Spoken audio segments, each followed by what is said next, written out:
On est encore rempli de Gdusha de Yom Kippour, Baruch Hashem. Et on espère et on est sûr que toutes les tfilotes qu'on a fait, Bezrat Hashem, elles vont être acceptées chez Akadosh Baruch Hu. Combien on a encore énormément de mérite. Terminer Kippour, rentrer dans Shabbat, et après Bezrat Hashem encore Sukkot. J'imagine la complication pour les femmes, mais essayons de le prendre avec beaucoup de joie, avec beaucoup de simcha.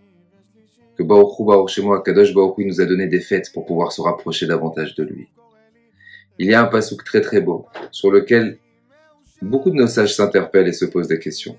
Hatzur Tamim Paolo, que Akadosh Baruch Hu a un comportement juste, droit, parfait, avec chacun d'entre nous.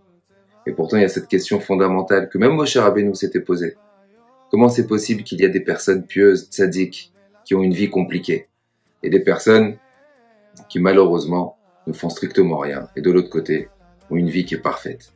Sur ça, Rav Levinstein avait l'habitude de rapporter comme exemple, il y avait une fois un père, dont le fils était malheureusement allergique, que très très peu d'aliments pouvait consommer. Un jour, le père devait partir en déplacement, et demande à la famille, faites très attention aux petits, faites très très très attention, qu'ils ne mangent pas des bêtises, qu'ils ne mangent pas des choses qui sont contre-indiquées pour sa santé. Et le petit en cachette de son père et des personnes qui l'entouraient est parti, il commence à manger, à boire, et malheureusement tombe malade.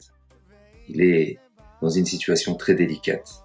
Les médecins viennent, essayer de le sauver, de le guérir. Et Baruch Hashem, le petit s'en sort. Le papa décide de faire une belle séouda.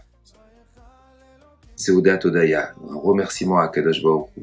Tout le monde arrive, tout le monde est joyeux, tout le monde est content. Et dès qu'il voit le petit s'approcher de la séouda, vite lui dit « Non, tu rentres dans ta chambre, tu restes pas ici. » Alors tout le monde va vers le père et dit « Mais c'est sa simcha, c'est sa joie. » Il dit « Oui, bien sûr que c'est sa joie. Mais de l'autre côté, s'il mange, il va retomber malade. » Des fois, on reçoit des coups de la part d'Akadosh Baruch Hu. À nos yeux, on interprète mal. À nos yeux, c'est quelque chose de négatif. Mais c'est uniquement grâce au fait que Akadosh Baruch Hu nous préserve. Et des fois, à nos yeux, c'est un coup. Mais en vérité, c'est un moyen de nous préserver, un moyen de nous mettre des barrières, un moyen de nous rendre meilleurs. Notre analyse qu'on a sur les différentes épreuves qu'Akadosh Baruch Hu nous donne, peut-être pour ne paraître erronée. En vérité, il n'y a que du bon qui pourra sortir par derrière. Avec beaucoup de recul et avec beaucoup de temps, on trouvera vraiment le bon. Be'ezrat Hashem.